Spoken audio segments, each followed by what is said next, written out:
لە هۆڵی مۆزەخانەی نیشتیمانی ئەم نەسوورەکە پەیمانگای هونەرە جوانەکانی سلێمانی نوێی ناحکومی پێشانگای ساڵانی بۆ خوێندکارانی بەشی شێوەکاری کردەوە.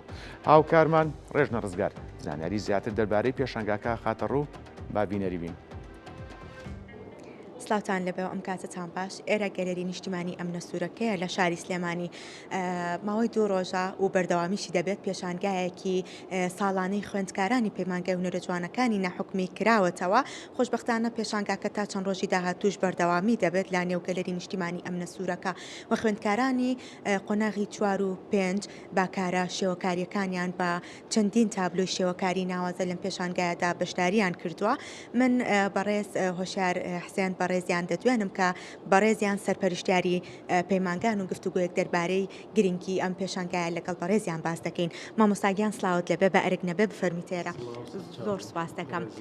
ڕۆڵی بەڕێستان چی بوو لە کردنەوەی پێشانگایەکی لەم شێوەیە بەتایبەت بۆ خوێندکارانی قۆناغی 4 و 5 نێو پەیمانگا؟ بەڵێ بەخێر بێن سەر چاو سەرەتا زۆر سپاس بۆ کەناڵە جوانەکەی کورسات. سپاس بۆ ئامادەبوونتان. ئێمە پەیمانگا لە ساڵی 2013 پەیمانگای دامەزراوە. چەندین خوێندکاری لە خۆگرتووە، چەندین خوێندکار تەخەڕوجیان کردو ڕۆشتون. ئەوانەی کە ئێستا تەواجودیان هەیە لە ناو پەیمانگا مەجموعی کانەوانەی کە هەنێستا لە بەشی شێوەکاری قۆناغی 4 و 5 ئەم ساڵ بە توانای مامۆستایان توانیان ئەم پێشانگایە بە ڕووی میوانان و بەڕێستان بکەنەوە. ژمارە ئەو خوێندکارانی کە لەم پێشانگایەتا بەشداریان کردو بە دیاریکراوی چەندن و بە چەند تابلو شێوەکاری پێشانگاکە نمایش کراوە؟ بڵێ بەداخۆی ئەم ساڵانەی دوایی کەمێک خوێندکار لە پەیمانگای هونەرە جوانەکانی سلێمانی کەمی کردووە لە پەیمانگاکەی ئێمە و ناحکومی. ئێستا ئێمە 18 خوێندکار بەشداری کردو لەم پێشانگایە. خوێندکارمان هەیە بە تابلۆیەک یان بە دوان یا بە سیان بەشداری کردووە. تابلۆکان تقریباً ژمارەیان نزیکەی 60 بۆ 70 تابلۆیەکە بێ لەم پێشانگای ئێرە. مامۆستاگیان گرنگی ئەم جۆرە پێشانگایانە بەتایبەت بۆ ئەو خوێندکارانی کە لە پەیمانگا و زانکۆنە حکومەکان دەخوێنن چییە؟ بڵێ گرنگی پێشانگا عادەتەن تۆ دەرخستنی توانای خوێندکارەکە بەڕووی میوانان، هونەرمەندان، خەڵکانی هونەردۆست کە بێن ئەو پێشانگای ببینن بزانن تا چەند ئەم خوێندکارە توانیەتی ئاستی خۆی لەو وێنەیە بنەخشێنێ و پیشانی میوان ئازیزەکانی با. بۆیە ئێمەش زۆر هاوکاری خوێندکارەکانمانین و خوێندکاری ئێمەش هەر بۆ زانیاری جەنابتان ئێمە تەمەن مەرج نییە لەم پەیمانگا ناحکومیانەکە وەرەگیرن. خوێندکارمان هەیە تەمەنی با بڵێن گەورەترە لەسەر ئاست و خواستی خۆی هاتووەتەوە پەیمانگا، بەڵام توانایان زۆر باشە و زۆر ڕازین لە خوێندکارەکان. ئەوانیش دڵخۆشم بکردنەوەی ئەم پێشانگایانە. دەستان خۆش بێ.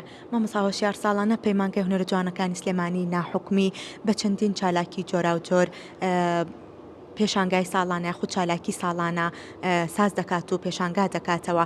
لە دوای ئەم پرۆژە شێوەکاریە خود لە دوای ئەم پێشانگایە پلانتان چییە بۆ خوێندکارەکانی بەشەکانی ترتان؟ بڵێ ئێمە ساڵانە پێشانگامان هەبووە. هەر ساڵی پار لەم کاتە هەر لە هەمان شوێن پێشانگای بەشی شێوەکاریمان کردەوە. چەند ئەرزێکی بەشی شانۆمان هەبووە، بەڵام بەداخۆ ئەم ساڵ لەبەرەوە خوێندکاری بەشی شانۆمان کەم بۆ نەمانتوانی هیچ شتێک پێشکەش بکەین. وەکو بەشی مۆسیقاژەکە دەرفەت هەبێ و تاقیکردنەوەکان بێڵەن ئیشەڵا چالاکی بەشی مۆسیقاشمان هەیە ئەو کاتە ئیشەڵا میوانی ئەمە ئەبنەوە لە خزمەتان ئابی. سپاس بۆ بەڕێز مامۆستا هۆشیار کە بەڕێزیان سەرپەرشتیاری پەیمانگان. سپاس مامۆستاگیان. بەڵێ ئاکام لە نێو ئەم پێشانگایەتا خوێندکارێکی نمونەیە کە بە چەند تابلۆیەک بەشداری کردووە لەگەڵم ئامادەیە کە بەڕێزیان خوێندکاری نێو پەیمانگان کاک عەلی سلااوت لەبێ بە ئەرک نەبێ بفەرمیتێرە. من سپاس دەکەم. دەستخۆش زۆر سپاس. بەڕێستان تا چەند دڵخۆشن کە لە نێو پێشانگایەکدا بەرهەمی ماندووبوونی خۆت دەبینیتەوە؟ واللهی ئێمە زۆر دڵخۆشن. ئێمە چی گرنگە بۆ ئەم پێشانگایە کە ئێمە زۆر پێویستە بۆ تەشجیعکردن لە خەڵک و بەعام. زۆر ئێمە پێویستە لە دەعمی معنەوی بەعام کە حەزن سێرێکن کە چۆن خەڵکی سێری لەم پێشانگە باش سێری لە ئەم کارەکان و چۆن بە دڵیانەوە و بوونمونە حتى ناقیدەکان مامۆستەکان هاتن و سێری کردن ئەڵێ بوومونە هەر نەقدی کرد بوونمونە ئیشی چی بوونمونە زۆر باش نییە چی زۆر باشە. ئەوە هەمومان ئەم قسایە ئستیفادێ لێیەکەین. بەڕێستان بە چەند تابلۆ لە نێو پێشانگاکەدا بەشداریتان کردووە و کارەکانی تۆ گزارشتن لە چی؟ من بۆ من سێ کارەکەم هەیە.